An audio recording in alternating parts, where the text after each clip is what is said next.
Now we are seeing a problem on diesel cycle. Let us see the problem. Calculate the work output per kg of air for ideal diesel cycle with compression ratio 15 and cutoff ratio 2. The inlet conditions are 1 bar and 27 degrees centigrade. Also calculate air standard efficiency and mean effective pressure. Assume gamma is equals to 1.4, Cp is equals to 1.05 kilojoules per kg Kelvin and stroke volume 0.432 meter cube. And if you observe here the given data, compression ratio is given. Let us take it as symbol R is 15 given, and cutoff ratio is given. Let us take symbol rho 2. Inlet pressure is given. You see 1 bar, the inlet conditions means inlet pressure, that is P1, 1 bar is given, and inlet temperature is given 27 degrees centigrade. And if you write in kelvins, it is 27 plus 273, 300 kelvins. And gamma value is given, adiabatic index, that is the 1.4, and Cp value is given 1.05 kilojoules per kg Kelvin. So here we have to find out work output and also air standard efficiency and mean effective pressure. Suppose, yes, first of all, and stroke volume is given here 0.432 meter cube. And so first of all, if you see here, this is the diagram showing PV diagram showing the ideal diesel cycle. So it consists of process 1 to 2, reversible adiabatic compression process, 2 to 3, constant pressure heat addition process, 3 to 4, reversible adiabatic expansion process, and 4 to 1, constant volume heat rejection process. So, and here we are supposed to find out work efficiency and mean effective pressure.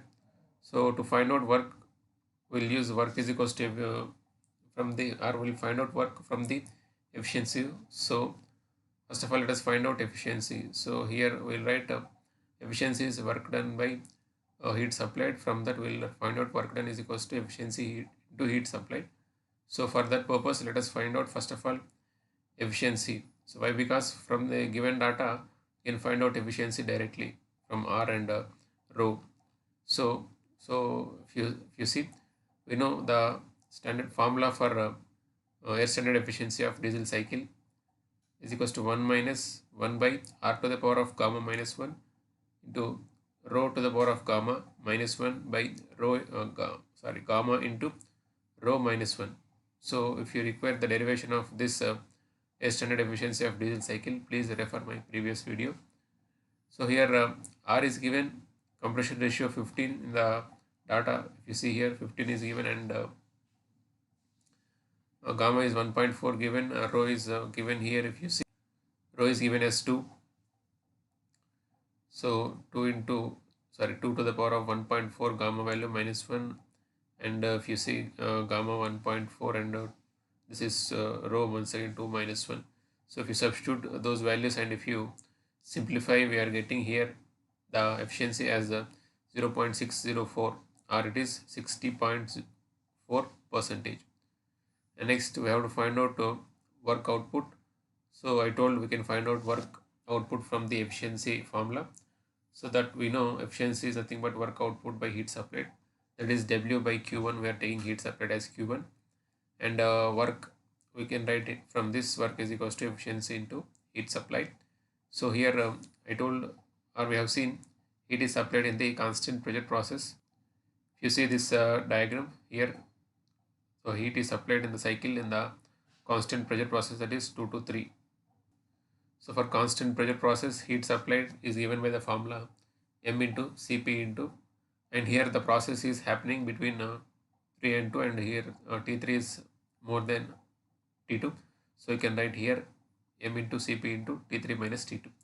So M is for 1 kg of fluid or air is given, so you can take M, in the place of M you can take 1, and Cp value is given.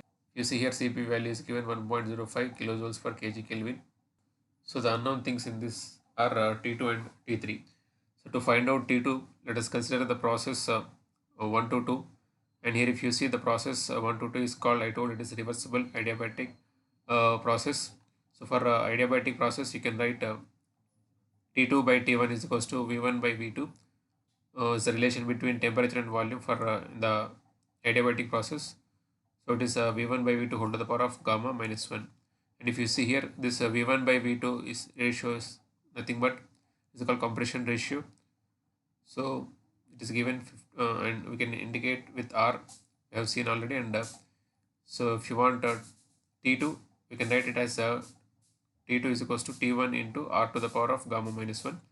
So T1 we have calculated in terms of Kelvin, we have calculated 300 kelvins, and so compression ratio is given 15 and gamma 1.4 given. So if you substitute and simplify, we are getting T2 as 886.25 Kelvin. And next we have to find out T3. So to find out T3, let's consider process 2 to 3.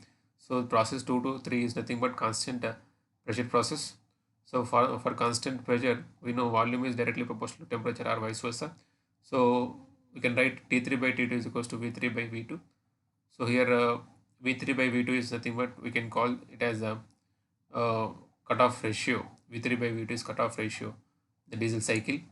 So that is nothing but rho symbol.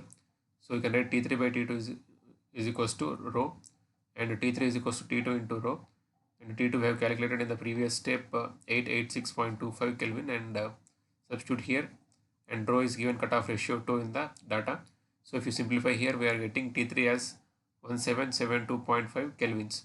So we require heat supplied here. So heat supplied, I told, we can write from the we can find out from the formula m into Cp into T3 minus T2. So m 1 kg of air given in the question.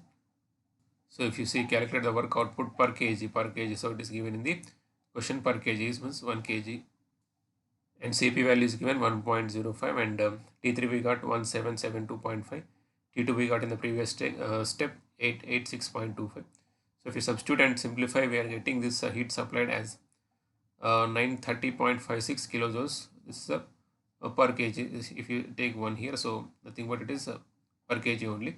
So heat supplied is 930.56 kilojoules per kg. And here we require work output. So I told work output we can write from the efficiency formula. Efficiency we know work output by Q1, W by Q1 we have seen. So W is equals to efficiency into Q1 heat supplied. So efficiency we got in the previous step 0.64604, and Q1 we got in the previous step here 930.56. So if you write that, we are getting work output is 562.06 kilojoules per kg.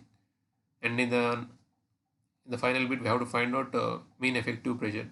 So mean effective pressure is given by the formula work output per cycle by swept volume.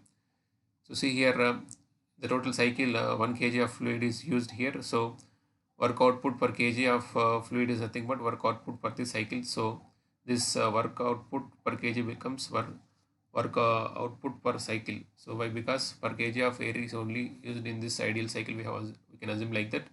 So here we can write the same value 562.06, and swept volume is given in the data. See in the question it is given stroke volume. So this is nothing. This is also nothing but swept volume. It is given 0.432 meter cube. Such that we can substitute here in the place of swept volume 0.432. So and if you simplify that, we are getting here mean effective pressure as 1069.6 kilonewton per meter square. And if you want to express in bars, just divide it by 1000. So we know this kilonewton per meter square is nothing but kilopascal. So from kilopascal to bar, if you want to convert, means just divide it by 100. So sorry, it is 100. So if you divide by 100, it is nothing but 10.696 bars. So we know to convert from bar to kilopascal, we will multiply with 100. So in the same way, from this is kilopascals. So from kilopascals to bar means you can divide by 100. So if you divide by 100, we will get 10.696 bar. So its mean effective pressure is nothing but 10.696 bar. So for more videos, please subscribe and activate bell symbol, and also please share this video with your friends. Thanks for watching.